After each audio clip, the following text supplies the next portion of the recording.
a force which changes the size and shape of a body is called a deforming force. तो यहाँ पर ना ऐसा होता है कि जैसे जैसे मान लीजिए हम टेनिस खेल रहे हैं, तो टेनिस खेल रहे हैं तो टेनिस में एकदम से हमने जोर से रैकेट से उस पर शॉट मारा, बॉल पर मारा, तो बॉल थोड़ी सी ना दबती है, बहुत मामूली सी बॉल दबती है। ऐसे ही जब बॉल जाएगी और ज़मीन पर टकराएगी, तो ज़मीन पर भी ऐसा नहीं है कि टकराई और टकरा कर एकदम बाउंस बैक करके आगे चली गई, तो ऐसा भी नहीं होगा, क्योंकि वो हल्की सी दबेगी जरूर, क्योंकि उसके अंदर इलास्टिसिटी वाली प्रॉपर्टी है, मतलब वो रिजिड नहीं है, वो ठोस नहीं है। तो इसका मतलब क्या है कि a force which changes the size और shape of a body is called a deforming force. तो जो रैकेट से हमने मारा उस पर, तो वो फोर्स जो है वो उसको मोशन में तो ला ही रही है, साथ साथ उसकी जो साइज़ है और उसका जो शेप है उसको थोड़े से इंस्टेंट के लिए थोड़ा सा चेंज कर रही है, डिफॉर्म कर रही है। ठीक, तो ये तो एक मोशन की बात हो गई। दूसरी चीज़ ये है कि हम आटा गूंथते हैं रोटी बनाने से पहले, तो पहले तो वो पाउडर्ड फॉर्म में था, फिर उसके बाद हम उसको शेप उसकी हम चेंज करते रहे करते रहे करते रहे, तो जो हर बार जो हम फोर्स लगा रहे हैं, हर बार हमारे फोर्स लगाने से वो जो हम आटा गूंथ रहे हैं उसकी शेप चेंज हो रही है। तो इसका मतलब क्या है कि ये भी जो आटा गूंथने के लिए जो हम फोर्स लगाते हैं वो भी एक डिफॉर्मिंग फोर्स ही कहलाती है। समझ गए? ठीक। अच्छा, तो पहली चीज़ तो हो गई डिफॉर्मिंग फोर्स। उसके बाद दूसरा है हमारा टॉपिक इसमें पेज नंबर 1 पर ही, elasticity. If a body regains its original size and shape after the removal of deforming force, it is said to be elastic body and this property is called elasticity. अगर कोई body अपनी original size और shape को regain कर ले after the removal of force, तो हम उसको क्या बोलेंगे कि वो जो प्रॉपर्टी है, बॉडी की जो प्रॉपर्टी है, उस प्रॉपर्टी को हम इलास्टिसिटी बोलेंगे, और उस बॉडी को हम बोलेंगे कि इलास्टिक बॉडी है। कैसे? रबर बैंड को खींच कर छोड़ दिया, वापस अपनी ओरिजिनल साइज और शेप में आ गया। ठीक, तो इस प्रॉपर्टी को बोला जाएगा इलास्टिसिटी। ठीक है, ये कॉमन सी बात है, वैसे भी पता ही होगा। For example, if we stretch a rubber band and release it, it snaps back to its original length, this is called elasticity. फिर है perfectly elastic body. Perfectly elastic body में है if a body regains its original size and shape completely and immediately after the removal of a deforming force, it is said to be a perfectly elastic body. अब आप सोचिए कि आपके पास playing cards हैं, 52 playing cards होते हैं, और आप उनको पैक करने के लिए आप उसके ऊपर एक रबर बैंड लपेट कर और रख देते हो। फिर आपने खेला, फिर आपने रबर बैंड उसके ऊपर लगाया, फिर रख दिया, फिर कुछ टाइम बाद खेला, तो ऐसे ही आपने 8 या 10 बार रिपीट करा। तो आप ये देखेंगे कि कुछ टाइम बाद जो है वो रबर बैंड वैसी नहीं रहती जैसी ओरिजिनली थी, वो थोड़ी सी लूज़ हो जाती है। ठीक है, तो इसका मतलब क्या है कि वो जो रबर बैंड थी उसको मैं परफेक्टली इलास्टिक बॉडी नहीं बोल सकता। वो परफेक्टली इलास्टिक बॉडी नहीं है। परफेक्टली इलास्टिक वो बॉडी होती है कि every time when we remove the deforming force, वो अपनी ओरिजिनल साइज और शेप को रिगेन कर ले, तो उसको बोलते हैं परफेक्टली इलास्टिक बॉडी। तो ये परफेक्टली इलास्टिक बॉडी नहीं थी। अच्छा, इसमें है the nearest approach to a perfectly elastic body is quartz fibre. अब क्वार्ट्ज फाइबर क्या होता है? जैसे सोचिए कि एक नट बोल्ट है, तो नट क्या होता है? नट तो वो हॉलो वाला पोर्शन होता है, बोल्ट वो होता है जिसको उसके अंदर हम स्क्रू करते चले जाते हैं। अब उसको हम स्क्रू करते जा रहे हैं, एक लिमिट है ना। उसके बाद मैंने और ज़्यादा टाइट करा तो पता चला कि वो टूट ही गया, है ना, उसको और ज़्यादा हम टाइट नहीं कर सकते। तो इसी तरीके से आप ये देखिएगा कि अगर मान लीजिए कि कुछ क्वार्ट्ज फाइबर, ये क्वार्ट्ज फाइबर क्या होता है कि जैसे आपने देखा होगा कि वॉच है, तो वॉच की जो नीडल है वो घूमती रहती है। अब वो जो छोटी वाली नीडल है वो घूमेगी पूरा 12 घंटे उसको लगते हैं। 12 घंटे में वो 12 वाली पोजीशन से दोबारा दोपहर के 12 से रात के 12 बज जाते हैं। ठीक, और जो मिनट वाली हर घंटे पर पूरा वो अपना एक पूरा 360 डिग्री राउंड कंप्लीट कर लेती है। तो ये क्वार्ट्ज फाइबर एक ऐसा फाइबर होता है, आप ये देखिएगा कि वो एक बार घूमी, मिनट वाली की बात करते हैं, चलो 1 घंटे में पूरी एक बार घूमी, अगले घंटे में फिर 360 डिग्री, अगले घंटे में फिर 360 डिग्री। तो हम ये कहेंगे यार इसका क्या मटेरियल है कि ये कभी ढीली ही नहीं होती है, ये जो नीडल है ये कभी लूज़ ही नहीं हो रही है। क्योंकि अगर वो लूज़ होने लगेगी तो फिर उसका टाइम जो वो दिखा रही है वो टाइम में गड़बड़ होना शुरू हो जाएगा, कि पता चला हुआ तो 1 मिनट है, वो दिखाने लगी 1.5 मिनट, और साल भर बाद और इतना लूज़ हो गई कि फिर वो 1 मिनट की जगह 5 मिनट दिखाने लगी। तो इसका मतलब क्या है कि वहाँ पर जो हम मटेरियल यूज़ कर रहे हैं वो परफेक्टली इलास्टिक मटेरियल है कि 360 डिग्री घूमता है, फिर जैसे ही 360 डिग्री कंप्लीट करता है फिर अपनी ओरिजिनल साइज़ और शेप में आ जाता है। तो 360 डिग्री तक तो वो स्क्रू उसके टाइट होते ही रहते हैं, फिर एकदम से लूजन अप हो जाते हैं, फिर दोबारा से टाइट होते हैं, फिर लूजन अप हो जाते हैं, तो वो जो मटेरियल है उसको क्वार्ट्स बोलते हैं, ठीक है। और आपने देखा भी होगा कुछ पुरानी घड़ियों पर, आपने देखा होगा जैसे HMT होती है या कैसियो होती है या सिटीजन होती है, तो वो जो बड़ी सी वॉल क्लॉक होती है उसको नीचे लिखा भी रहता है क्वार्ट्स, QUARTZ, ये लिखा भी होता है। खास तौर पर मैं एनालॉग वॉचेस की बात कर रहा हूँ, डिजिटली एनालॉग समझते हैं ना, नीडल वाली जो वॉचेस हैं उनकी बात कर रहे हैं, तो वहाँ पर हमेशा क्वार्ट्स आप जरूर लिखा हुआ देखेंगे। तो वो क्वार्ट्स जो मटेरियल होता है वो परफेक्टली इलास्टिक मटेरियल होता है। तो अब तक 3 चीज़ें देखी। पहली चीज़ डिफॉर्मिंग फोर्स, एक ऐसी फोर्स जो किसी भी बॉडी का शेप और साइज चेंज कर सकती हो, उसको डिफॉर्मिंग फोर्स बोलते हैं। दूसरा देखा इलास्टिसिटी, एक ऐसी प्रॉपर्टी जिस प्रॉपर्टी की वजह से कोई भी बॉडी वापस अपना ओरिजिनल साइज और शेप रीगेन कर ले डिफॉर्मिंग फोर्स हटाने के बाद, उस प्रॉपर्टी को इलास्टिसिटी बोलते हैं। एग्जांपल आपका रबर बैंड, ठीक। उसके बाद perfectly elastic body, perfectly elastic body का मतलब ये है कि एक ऐसी बॉडी जो कभी भी लूज अप नहीं होती है, जो बार बार कितनी भी बार हम उसको यूज़ करें वो हर बार अपना ओरिजिनल साइज और शेप कंप्लीटली रीगेन कर लेती है, तो उसको हम बोलते हैं परफेक्टली इलास्टिक बॉडी। एग्जांपल इसका क्वार्ट्ज फाइबर। अगला देखेंगे प्लास्टिसिटी। तो प्लास्टिसिटी नाम से ही समझ में आ रहा है कि अगर कोई बॉडी हम डिफॉर्मिंग फोर्स अगर हटा देते हैं, तो डिफॉर्मिंग फोर्स हटाने के बाद अपनी ओरिजिनल साइज और शेप रीगेन ना करें, तो उसको हम प्लास्टिक बॉडी बोल देते हैं।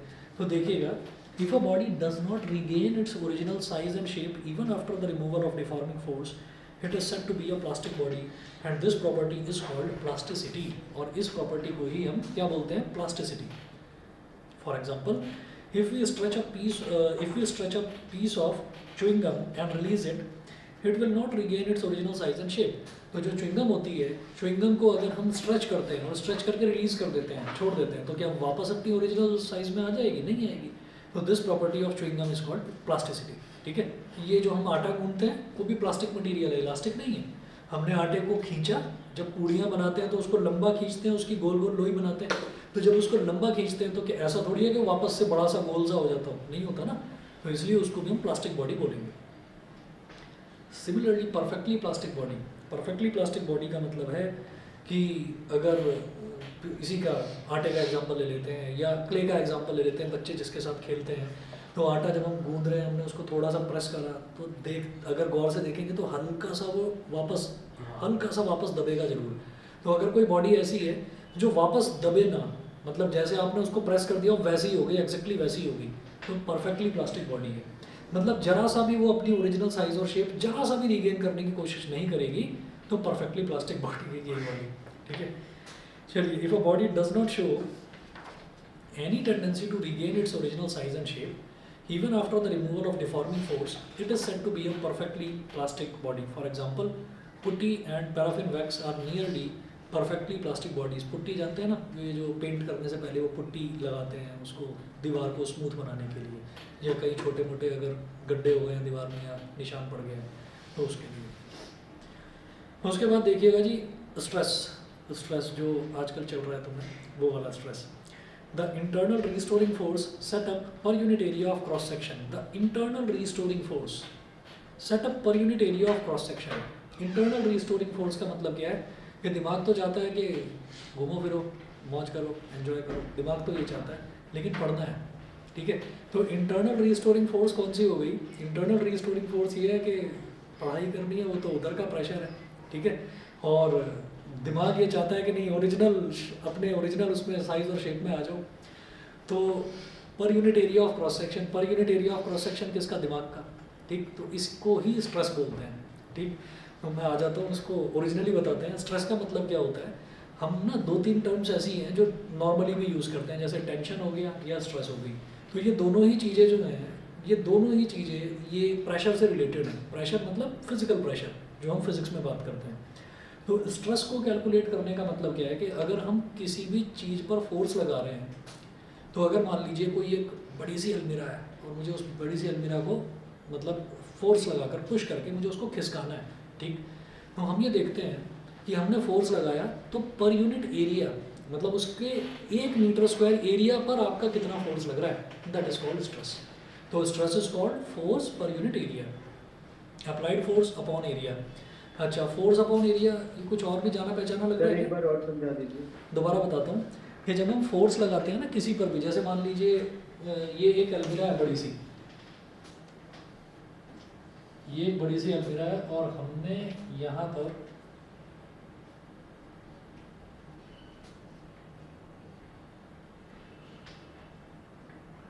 पर हमने हाथ से फोर्स लगा दिया, ठीक है। तो हम फोर्स लगा रहे हैं इतनी जगह पर, तो लगा तो रहे हैं सिर्फ इतनी जगह पर फोर्स यहाँ पर, लेकिन उसकी वजह से अलमीरा का ये वाला पोर्शन, ये वाला पोर्शन, ये वाला पोर्शन, सारा का सारा पोर्शन मूव कर रहा है ना। तो हम ये कहेंगे कि जो हमने इस पर फोर्स लगाया, मान लीजिए 5 न्यूटन का फोर्स लगाया, 5 न्यूटन का फोर्स लगाया, ठीक है। और इसका पूरे का एरिया कितना है, इसके पूरे का एरिया मान लीजिए कितना है, मान लो 10 मीटर स्क्वायर, मान लीजिए 10 मीटर स्क्वायर, वैसे बहुत बड़ा हो गया है ना, 2 मीटर स्क्वायर मान लो। इस पूरी अलमीरा का जो एरिया है वो 2 मीटर स्क्वायर हमने मान लिया। अब ये कहेंगे कि नहीं भाई पूरी अलमीरा पर फोर्स मत बताओ, मुझे ये बता दो कि इसके 1 मीटर स्क्वायर एरिया पर कितना फोर्स लगा। तो आप ये कहेंगे कि भाई मैंने तो पूरी अलमीरा को खिसका है, तो पूरी अलमीरा का जो एरिया है जहाँ पर हमने फोर्स लगाया वो कितना, 2 मीटर स्क्वायर। तो 2 मीटर स्क्वायर पर हमने फोर्स लगा दिया 5 न्यूटन, तो 1 मीटर स्क्वायर पर जो फोर्स लगा वो क्या होगा, 5/2, यूनिटरी मेथड, ये 2 नीचे आ जाएगा, 5/2 न्यूटन, मतलब 2.5 न्यूटन, ठीक है। तो इसको क्या कहते हैं, ये होता है फोर्स पर यूनिट एरिया। तो आपने फोर्स को एरिया से डिवाइड कर दिया, इसी को स्ट्रेस बोलते हैं, समझ गए? Yes sir. ठीक है। अच्छा और बताओ जरा, कुछ जानी पहचानी लग रही है ये टर्म, फोर्स अपॉन एरिया, कुछ और भी था क्या? प्रेशर, ठीक है। तो प्रेशर मत लो, स्ट्रेस मत लो, टेंशन मत लो, ये सब जो है ये सब के फॉर्मूले यही निकल कर आएंगे, ठीक है। बस टेंशन का अलग है, टेंशन मतलब फोर्स, वो तो देखा है ना फ्री बॉडी डायग्राम में, ये मतलब अगर किसी रस्सी को खींच रहे हैं तो रस्सी थोड़ी सी टाइट हो गई तो हम ये कहेंगे कि इसमें टेंसाइल फोर्स डेवलप हो गया, तो वो टेंशन कहलाती है। चलिए जी, तो अब जरा देखिएगा कि ये जो स्ट्रेस भी है ना, ये स्ट्रेस भी अभी आसानी से पीछा नहीं छोड़ेगा, ये भी 4 तरीके का स्ट्रेस है। अच्छा इसका जो यूनिट है, इसकी यूनिट को आप कुछ भी बोल सकते हैं, जैसे मैंने बोला एक तो है फोर्स अपॉन एरिया, तो फोर्स का यूनिट क्या हो गया न्यूटन, और एरिया का यूनिट क्या हो गया मीटर स्क्वायर, ठीक है। तो ये हमारे पास क्या है स्ट्रेस। तो इसकी जो ऐसा यूनिट है वो हो गई Newton per metre square, n/m², और n m की power -2 Newton per metre square, किसी भी तरीके से बोल दीजिए, चाहे ऐसे चाहे ऐसे। उसके अलावा हम ये कहेंगे कि न्यूटन पर मीटर स्क्वायर को हम पास्कल भी बोलते हैं, जो प्रेशर की यूनिट होती है ना पास्कल, तो पास्कल भी इसको बोला जा सकता है। उसके बाद देखेंगे भाई टाइप्स ऑफ स्ट्रेस, तो स्ट्रेस जो है वो 4 तरीके के होते हैं। टेंसाइल स्ट्रेस, पहला देखिएगा टेंसाइल स्ट्रेस,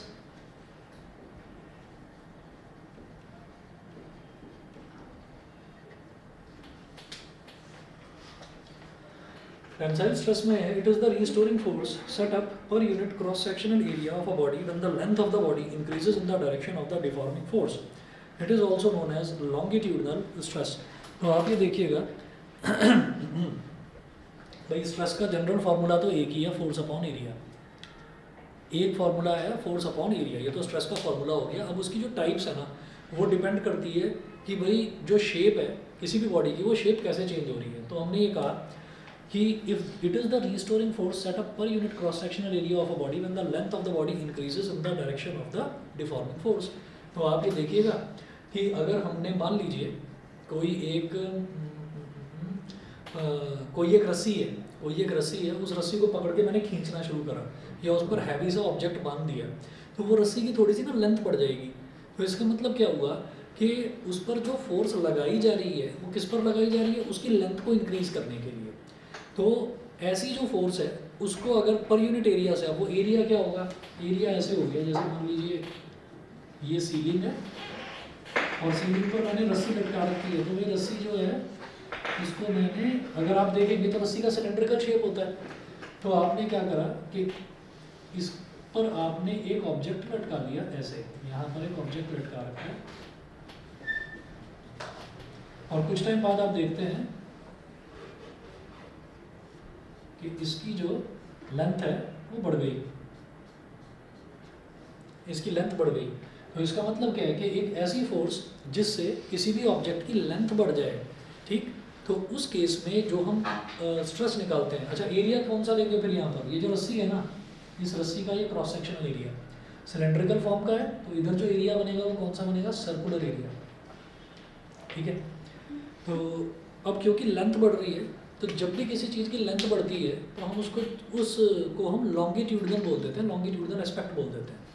तो लॉन्गिट्यूडनल स्ट्रेस हो गया ये, अगर उसकी लेंथ बढ़ रही है तो उसके बाद अगला देखेंगे कंप्रेशनल स्ट्रेस। कंप्रेशनल स्ट्रेस का मतलब आप समझ रहे होंगे, यहाँ पर क्या है कि खींचकर किसी को लंबा कर दिया, और दूसरा क्या है कि कंप्रेस करके दबा के किसी को छोटा कर दिया, तो वही है। It is the restoring force set up per unit cross sectional area of a body when its length decreases under a deforming force.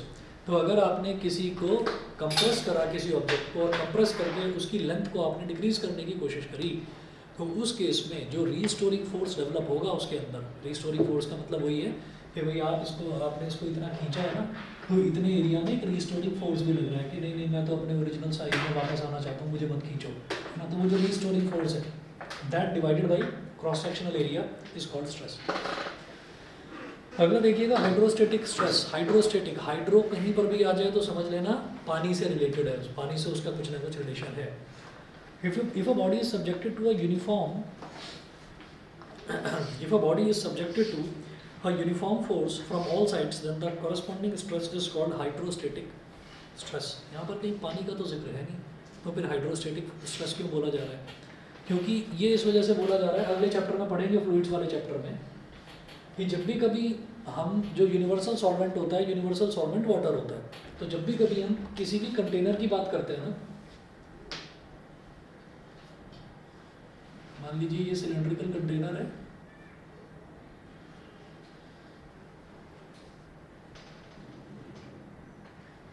और इसके अंदर मैंने लिक्विड भर दिया यहाँ तक,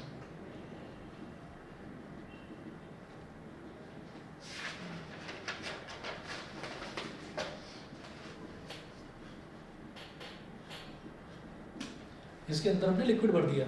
तो अब क्या होगा कि जब हमने इसके अंदर लिक्विड भर दिया, तो ये जो लिक्विड है ना, ये क्या करेगा, ये जो सिलेंड्रिकल वॉल्स है ना, उस सिलेंडर की वॉल पर आप कहीं पर भी होल कर दीजिए, वो उसमें से एफ्लक्स जो होता है, पानी की धार को एफ्लक्स बोलते हैं, तो उसमें से एफ्लक्स निकलेगी ही निकलेगी। तो क्या है कि उसका जो पूरा का पूरा जो अंदर का कर्व सरफेस एरिया है सिलेंडर का, उस पर सब जगह बराबर बराबर फोर्स लगा रहा है पानी, इक्वल फोर्स लगा रहा है। तो ऐसी जो फोर्स होती है जो हर डायरेक्शन में बराबर बराबर लगती है, इसीलिए उसको हाइड्रोस्टेटिक फोर्स बोल देते हैं, ठीक है। तो if a body is subjected to a uniform force from all sides, uniform force from all sides, uniform force from all sides का मतलब क्या हुआ, जैसे कि फोटोस्टेट मशीन होती है, तो फोटोस्टेट मशीन पर पेपर ऐसे रख दिया जाता है, और फिर यूनिफॉर्मली पूरे पेपर पर बराबर फोर्स लगती है, वो एक वजन आ जाता है ना उसके ऊपर, वो एक पूरा फ्लैप बंद हो जाता है उसका, वो उसको दबा देता है, तो वो हो गई uniform force from all sides. हालांकि इसमें उतना अच्छा एग्जाम्पल नहीं है, क्योंकि इसमें यहाँ पर और यहाँ पर कोई फोर्स नहीं लगती, सिर्फ यहीं पर लगती है, ठीक, पर वो यहाँ का एरिया वैसे भी नेग्लिजिबल सही होता है, छोड़ो उसको। तो अगर किसी भी बॉडी पर चारों तरफ से कहीं से ना छोड़ा जाए, हर जगह से बराबर अगर फोर्स लगा दी जाए, तो उस केस में जो हमारा स्ट्रेस डेवलप होता है that is called hydrostatic stress. अगला देखेंगे टेंजेंशियल और शियरिंग स्ट्रेस, ठीक। टेंजेंशियल और शियरिंग स्ट्रेस के लिए आप ये देखिएगा, एक मिनट रुकिए, बुक लेकर आता हूँ, उससे समझाता हूँ। टेंजेंशियल शियरिंग स्ट्रेस का मतलब ये है कि अगर मान लीजिए इतनी मोटी कोई बुक है, उसको अगर मैं टेंजेंशियली उस पर स्ट्रेस लगा रहा हूँ, बुक लाता हूँ, उससे समझ, एक मिनट रुकिए, यहाँ पर भी चलो, नहीं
अच्छा जी, अगला देखिएगा टेंजेंशियल और शीयरिंग स्ट्रेस। टेंजेंशियल और shearing stress, when a deforming force acts tangentially to the surface of a body, it produces a change in the shape of the body. The tangential force applied per unit area is equal to the tangential stress. The tangential force applied per unit area is equal to the tangential stress. तो ये ऐसा होता है, जैसे मान लीजिए मैंने इस बुक की बात करी, अब इस बुक पर यहाँ इस पूरे सरफेस पर भी हम बराबर फोर्स लगा रहे हैं, इधर भी बराबर फोर्स, इधर भी बराबर फोर्स, इधर भी और इधर भी, सब जगह बराबर बराबर फोर्स लगा रहे हैं। उस फोर्स को अगर इसके पूरे एरिया से डिवाइड कर दिया जाए तो वो क्या होगा, वो होगा हाइड्रोस्टेटिक स्ट्रेस। ठीक है, अगर इस बुक को पकड़ के ऐसे खींच लिया जाए, ठीक है, तो जो उस पर फोर्स लगा रहे हैं और जिस एरिया में लगा रहे हैं, that force divided by area is called longitudinal stress. अगर इसको कंप्रेस करके दबा दिया जाए, छोटा कर दिया जाए और फिर इसको एरिया से डिवाइड कर दिया जाए तो वो कहलाएगा कंप्रेशनल स्ट्रेस। अब एक नई चीज़ आती है टेंजेंशियल और शीयरिंग स्ट्रेस। जैसे ये बुक रखी हुई है ऐसे, तो ऐसे अगर आप देख रहे हैं तो ऐसे इस तरीके से इसकी शेप है। अब मैं टेंजेंशियल का मतलब क्या है कि एक ऐसी चीज़ जो छूते हुए निकल जाए, ठीक है ना। जैसे फिल्मों में हमेशा हीरो को गोली छूते हुए निकलती है, बाकी सबको डायरेक्ट लगती है, लेकिन हीरो को छूते हुए निकलती है और उसको होता कुछ नहीं, बस ऐसे करके वो ठीक हो जाता है।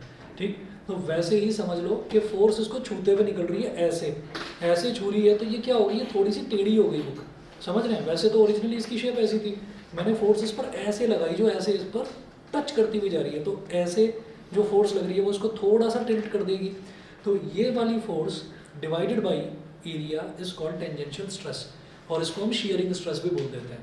ठीक है सर, एरिया पूरे बुक की होगी? पूरे बुक का एरिया होगा, पूरे बुक का एरिया होगा। कौन सा, जिस सरफेस पर आप वो टेंजेंशियल स्ट्रेस लगा रहे हैं वो वाली सरफेस, मतलब जैसे ये वाला है ना, यहाँ पर लगा रहे हैं इसको स्ट्रेस को, तो सिर्फ ये वाला एरिया होगा, सिर्फ ये वाला एरिया है, ये वाला एरिया नहीं लेंगे, समझ गए। Okay sir. हाँ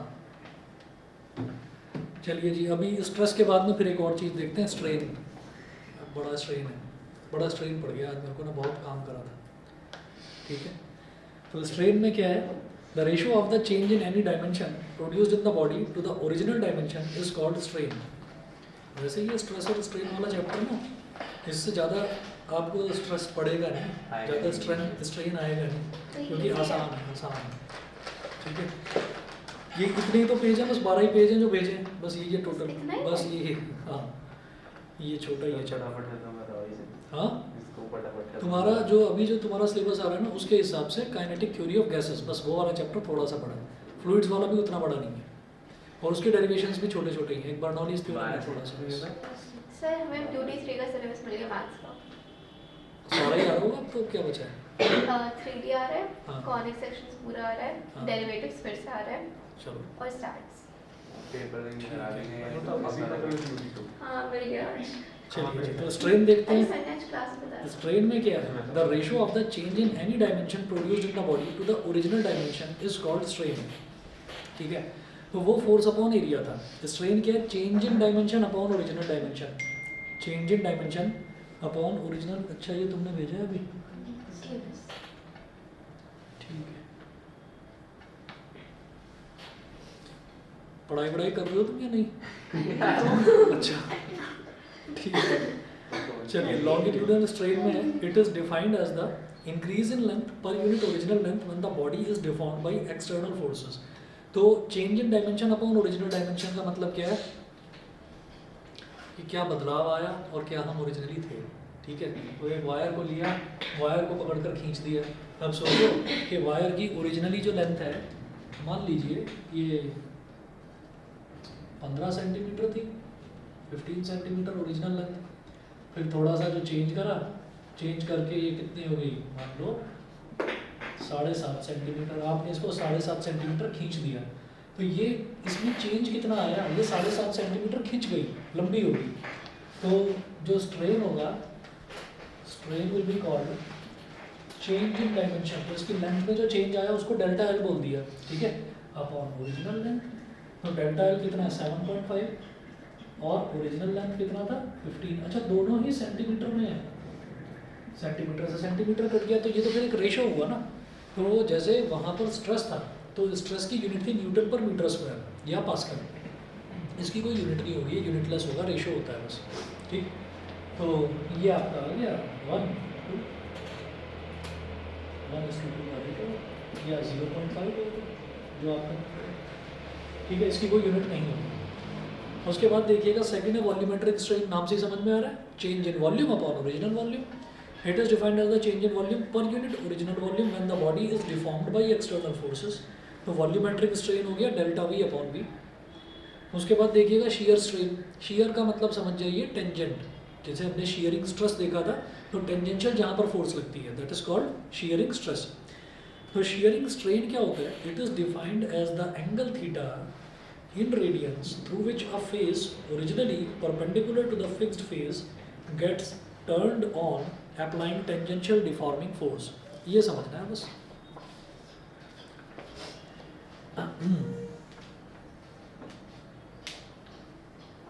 तो वही बुक वाला ही एग्जांपल लेते हैं इसमें भी,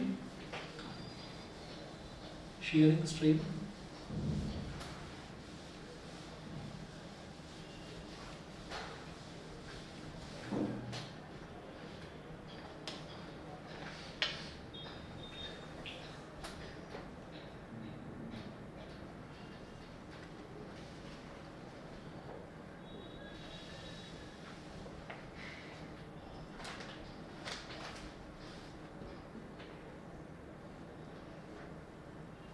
शेयरिंग स्ट्रेन, अब जो शेयरिंग स्ट्रेन है उसमें क्या है कि मान लीजिए जैसे वो हमने बुक का एग्जांपल लिया था, तो ये एक सरफेस है, इस सरफेस पर मान लीजिए वो बुक रखी हुई है। अब हम यहाँ पर टेंजेंशियली मतलब इसके सरफेस पर टच होता हुआ फोर्स जा रहा है, तो उसने क्या करा, उसने इसको ना थोड़ा सा टिल्ट कर दिया,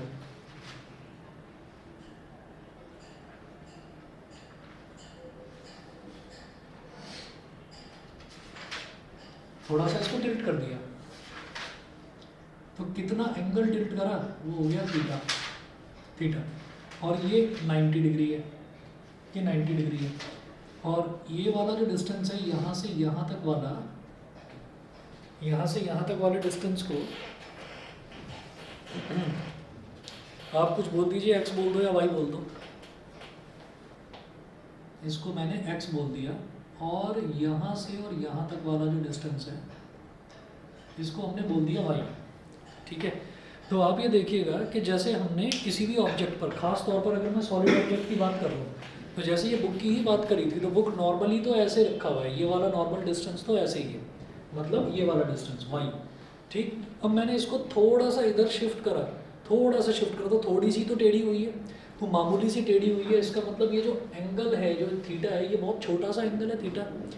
अच्छा, जब एंगल थीटा बहुत छोटा होता है तो हम स्मॉल थीटा के केस में थीटा को टेन थीटा के इक्विवेलेंट भी मान सकते हैं और साइन थीटा के इक्विवेलेंट भी मान सकते हैं, कॉस थीटा के इक्विवेलेंट नहीं माना जाता।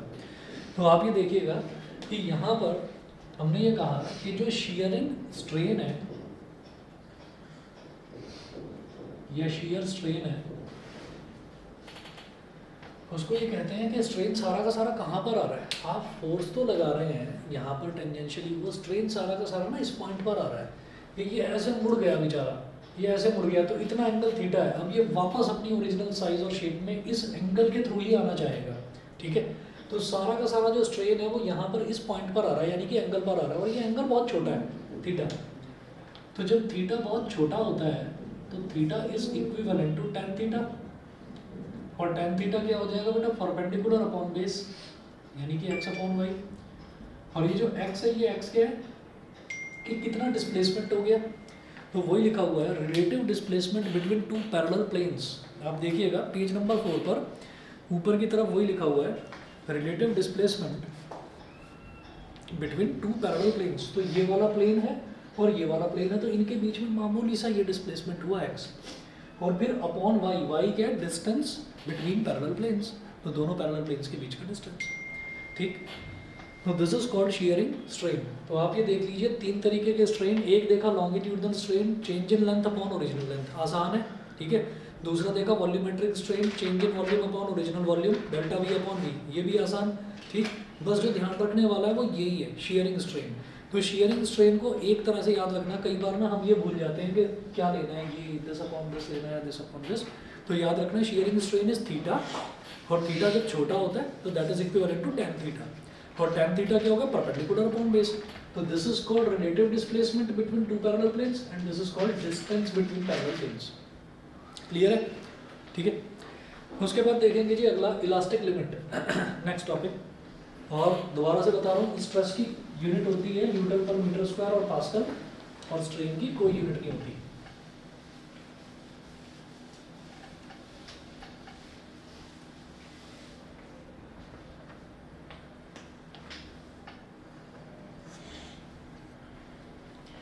Elastic limit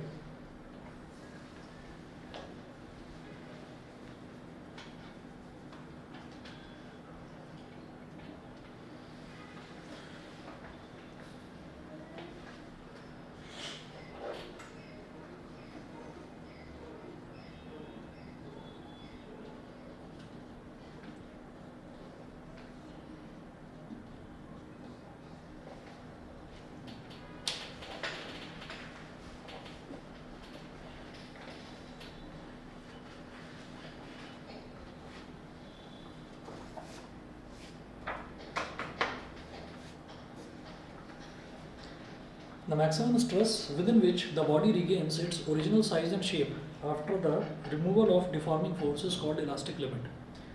If the deforming force exceeds the elastic limit, the body acquires a permanent set or deformation and is said to be overstrained.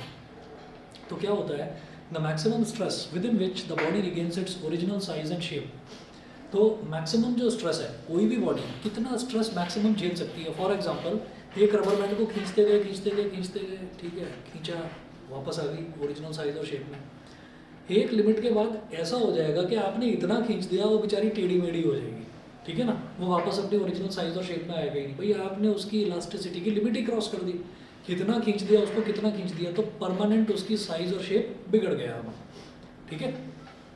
This is called elastic limit. अच्छा, if the deforming force exceeds the elastic limit, the body acquires a permanent set or deformation and is said to be overstrained, ठीक है। उसके बाद देखिएगा Hooke's law and modulus of elasticity. Hooke's law and modulus of elasticity. Hooke's law क्या है? ये Robert Hooke एक scientist था, उसने इन चीज़ों के बारे में काफ़ी स्टडी करा। तो Hooke's law states that within the elastic limit the stress is directly proportional to strain. Within the elastic limit का मतलब क्या है? इलास्टिक लिमिट क्रॉस मत कर जाना, नहीं तो स्ट्रेस और स्ट्रेन सब गायब हो जाएगा, ठीक है। वो देखिए वो कौन सी फिल्म में मैरी कॉम, कि किसी को इतना भी मत डराओ, इतना भी मत डराओ कि डर का डर भी खत्म हो जाए, ठीक है। तो वो वही चीज़ है कि किसी को इतना भी मत खींचो कि वो बेचारा वापस अपनी ओरिजिनल साइज और शेप में ना आ पाए। तो वो इलास्टिक लिमिट क्रॉस नहीं करनी है। With in the elastic limit अगर आप रहेंगे तो स्ट्रेस और स्ट्रेन दोनों डायरेक्टली प्रोपोर्शनल रहेंगे, ठीक है। This is called Hooke's law, ठीक। अच्छा, अब हुक्स लॉ में हम ये कहेंगे कि जब भी प्रोपोर्शनैलिटी साइन आता है, जैसे ये बताया स्ट्रेस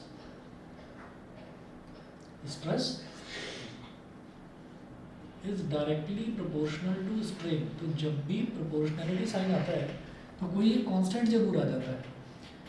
तो हमने कहा कि इसको ऐसे लिखा जा सकता है, स्ट्रेस इज इक्वल टू के इंटू स्ट्रेन। के क्या है? कोई भी कांस्टेंट, और स्ट्रेन को नीचे ले आओ तो stress upon strain is equal to K. K क्या है? कोई भी कांस्टेंट, कोई भी कांस्टेंट। तो अब देखिएगा, this constant of proportionality is called modulus of elasticity. इस प्रोपोर्शनैलिटी कांस्टेंट को मॉडुलस ऑफ इलास्टिसिटी बोलते हैं या फिर कोफिशिएंट ऑफ इलास्टिसिटी बोलते हैं। The SI unit of modulus of elasticity is newton per metre square. भाई इसकी SI यूनिट भी न्यूटन पर मीटर स्क्वायर ही होगी। क्यों? ऊपर तो स्ट्रेस है, स्ट्रेस की यूनिट क्या होती है? न्यूटन पर मीटर स्क्वायर, ठीक है। नीचे स्ट्रेन है, स्ट्रेन की यूनिट ही नहीं होती, यूनिटलेस मतलब कांस्टेंट, है ना। तो न्यूटन पर मीटर स्क्वायर ही रहेगी के की यूनिट, मॉडुलस ऑफ इलास्टिसिटी की। अब ये जो मॉडुलस ऑफ इलास्टिसिटी है, ये भी 3 तरीके का होता है, यंग मॉडुलस, बल्क मॉडुलस और शेयर मॉडुलस। तो different types of moduli of elasticity, modulus की प्लूरल फॉर्म को मॉड्यूलाई बोल देते हैं। तो different types of moduli of elasticity corresponding to 3 types of strain, we have 3 important moduli of elasticity. तो पहला है Young's modulus. It is the modulus of elasticity of length, y से represent करते हैं। दूसरा है bulk modulus, it is the modulus of elasticity of volume, इसको K से रिप्रेजेंट करते हैं। और थर्ड है मॉडुलस ऑफ रिजिडिटी और शेयर मॉडुलस, इसको रिप्रेजेंट करते हैं ईटा से। ईटा समझते हैं, ये स्मॉल एन बनाकर थोड़ा सा लंबा खींच दो उसको, ऐसे ऐसे ईटा से। तो मॉडुलस ऑफ रिजिडिटी और shear modulus, it is the modulus of elasticity of shape. तो अब आप ये देखिएगा कि यंग्स मॉडुलस जो है, यंग्स मॉडुलस में क्या होता है, it is the modulus of elasticity of length. तो इलास्टिसिटी ऑफ लेंथ का मतलब ये है कि स्ट्रेस जो है, स्ट्रेस में कौन सा लूँगा, लॉन्गिट्यूडनल स्ट्रेस। लॉन्गिट्यूडनल स्ट्रेस का मतलब क्या हो गया, फोर्स अपॉन एरिया आएगा। फोर्स कौन सा वाला, जो कि लेंथ को चेंज करता हो, वो वाला फोर्स। और स्ट्रेन कौन सा लेंगे, लॉन्गिट्यूडनल स्ट्रेन, जिससे लेंथ चेंज हो रही हो, वो वाला। ठीक है। तो यंग्स मॉडुलस ऑफ इलास्टिसिटी में देखिएगा कैसे करना है।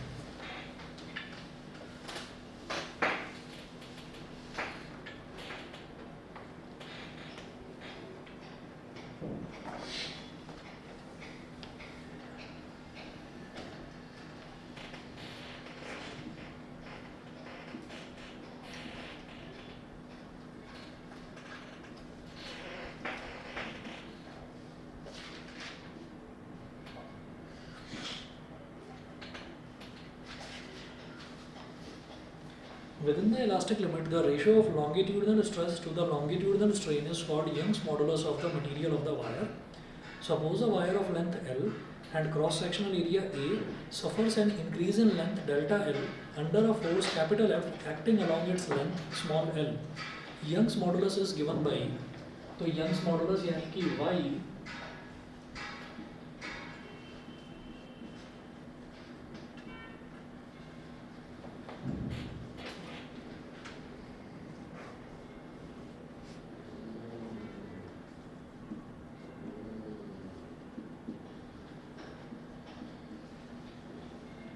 Longitudinal stress upon longitudinal strain. तो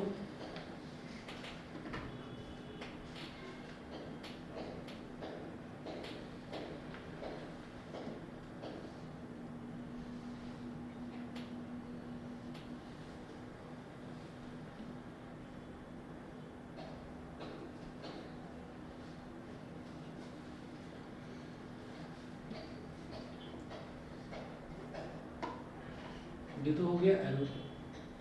अब चेंज इन लेंथ कितना हुआ है, डेल्टा L, L और डेल्टा L। ठीक है। और एरिया ये वाला जो क्रॉस सेक्शनल एरिया होता है, क्रॉस सेक्शनल एरिया, इसको बोल दिया A, कैपिटल A। ठीक है। फोर्स हम यहाँ पर लगा रहे हैं F। अच्छा, अब longitudinal stress upon longitudinal strain, तो लॉन्गिट्यूडनल स्ट्रेस क्या होगा, फोर्स अपॉन एरिया। तो y is equal to force upon area, और लॉन्गिट्यूडनल स्ट्रेन क्या होगा, change in length upon original length, तो डेल्टा L अपॉन L। तो सबसे ऊपर वाला टर्म सबसे नीचे वाले से मल्टीप्लाई होकर न्यूमरेटर में आ जाता है, तो FL। बीच वाले टर्म आपस में मल्टीप्लाई होकर डिनोमिनेटर में आ जाते हैं, तो A into delta L, FL upon A into delta L। तो ये हो गया Young's modulus.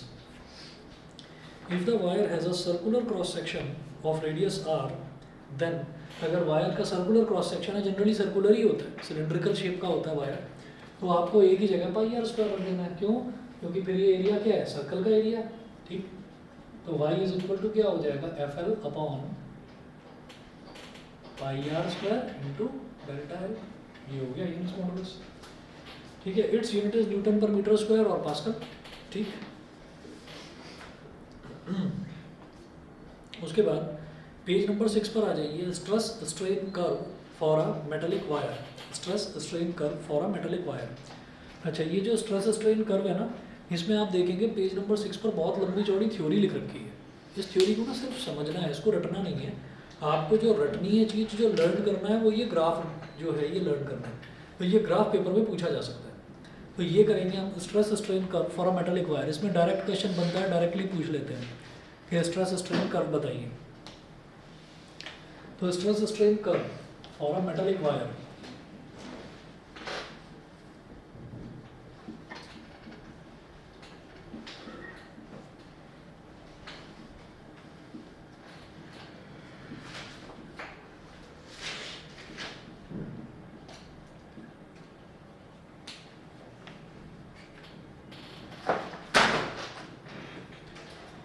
Stress strain curve for a metallic wire. सिर्फ कर्व अभी बनाकर दिखा रहा हूँ, देखिएगा।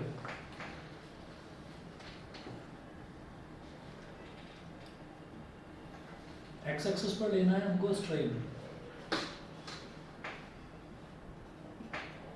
और वाई एक्सिस पर रहेगा स्ट्रेस।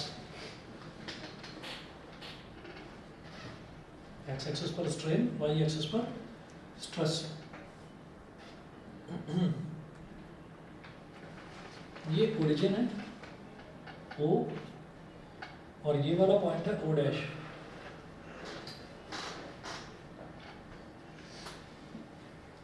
O dash. अब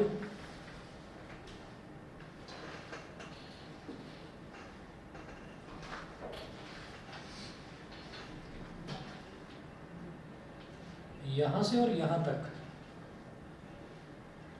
एक पॉइंट आएगा यहां पर A। इस पॉइंट को हम बोलेंगे A। इस A को कहा जाता है, मैं ग्राफ में ना लिखकर अलग से लिख रहा हूं, A को कहा जाता है proportional limit. Proportional limit, proportional limit का मतलब क्या है कि यहाँ से और यहाँ तक जैसे जैसे आप स्ट्रेन थोड़ा थोड़ा स्ट्रेन बढ़ाते जा रहे हैं, थोड़ा थोड़ा स्ट्रेस भी बढ़ रहा है, तो स्ट्रेस और स्ट्रेन दोनों के दोनों डायरेक्टली प्रोपोर्शनल रहेंगे यहाँ तक। तो जहाँ तक स्ट्रेस और स्ट्रेन डायरेक्टली प्रोपोर्शनल रहते हैं उसको हम बोल देते हैं elastic limit, with in the elastic limit. लेकिन एक जरा सा पोर्शन ऐसा है यहाँ से और यहाँ तक, तो ये वाला जो पॉइंट है B, इस B को बोल देते हैं इलास्टिक लिमिट। इस B को बोलेंगे इलास्टिक लिमिट कि A पॉइंट तक तो स्ट्रेस और स्ट्रेन डायरेक्टली प्रोपोर्शनल रहेंगे, लेकिन A से B का एक मामूली सा पोर्शन वो है जहाँ तक अगर वो रबर बैंड है या कोई वायर है, हम एक वायर की बात कर रहे हैं, मेटालिक वायर की, तो वो इलास्टिसिटी अपनी मेंटेन करेगा कि यहाँ तक भी अगर आपने मतलब स्ट्रेन को आपने अगर इस पॉइंट तक पहुँचाया, इस पॉइंट तक O डैश तक, इस पॉइंट तक पहुँचाया, तो ये जो है ये कहलाएगा, और ये वाला पोर्शन है लेस देन 1%। लेस देन 1% का मतलब आपने वायर की लेंथ को 1% से भी कम चेंज करा है, बस लेस देन 1% इतना चेंज करा है, तो वो वायर अपनी ओरिजिनल साइज और शेप में वापस आ जाएगा। B है उसका इलास्टिक लिमिट। उसके बाद एक आता है पॉइंट C। एक्चुअली ये जो डॉटेड लाइन है मेरे को C से मिलानी चाहिए। एक पॉइंट C आता है और ये वाला जो पॉइंट C है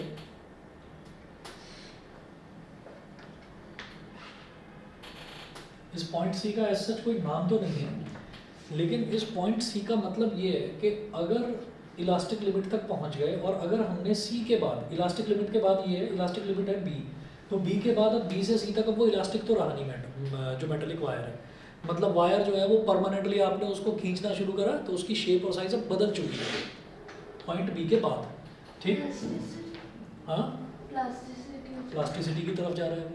तो ये जो C पॉइंट है ना, ये C पॉइंट एक ऐसा पॉइंट है कि थोड़ा सा आपने अब इलास्टिक लिमिट क्रॉस हो गई उसकी, मतलब वो प्लास्टिक मटेरियल में कन्वर्ट हो गया, अब आपने उसको थोड़ा सा और खींचना शुरू करा, तो अब क्या होगा, जरा सी देर बाद फिर एक अजीब सा बिहेवियर देखने के लिए मिलेगा कि मामूली सा आप स्ट्रेन बढ़ाएंगे तो स्ट्रेस बहुत ज़्यादा बढ़ जाएगा।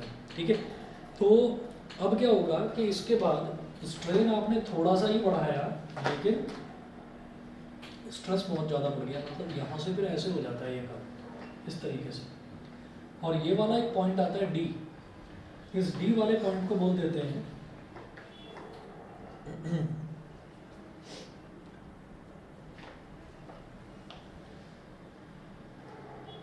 ये प्लास्टिक लिमिट है, प्लास्टिक लिमिट, प्लास्टिक लिमिट है मतलब खींचते जा रहे हो खींचते जा रहे हो, वापस तो आना नहीं उसको अपनी ओरिजिनल साइज और शेप में, तो प्लास्टिक लिमिट ये है। उसके बाद क्या होता है D से E तक, फिर क्या होता है प्लास्टिक लिमिट के बाद में क्या होता है कि स्ट्रेन आप बढ़ा रहे हैं लेकिन स्ट्रेस अब कम होता जा रहा है।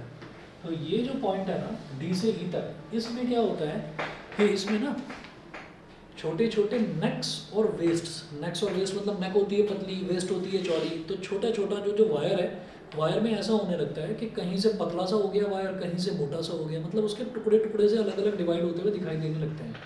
और जो ई पॉइंट है इसको बोलते हैं फ्रैक्चर पॉइंट। फ्रैक्चर पॉइंट का मतलब ये है कि यहाँ पर आकर आपने स्ट्रेन इतना बढ़ा दिया कि वो वायर टूट जाए। ठीक है, तो ये A B C D E इन्हीं के बारे में नोट्स में लिखा हुआ है, मैं भी इसको एक्सप्लेन करूँगा नेक्स्ट क्लास में। ठीक है, और ये डायरेक्टली आपसे पूछा जाता है स्ट्रेस स्ट्रेन कर्व जो है किसी भी मेटेलिक में। ठीक है, बाकी अगली क्लास में देखते हैं, आज इतना ही कर लीजिए।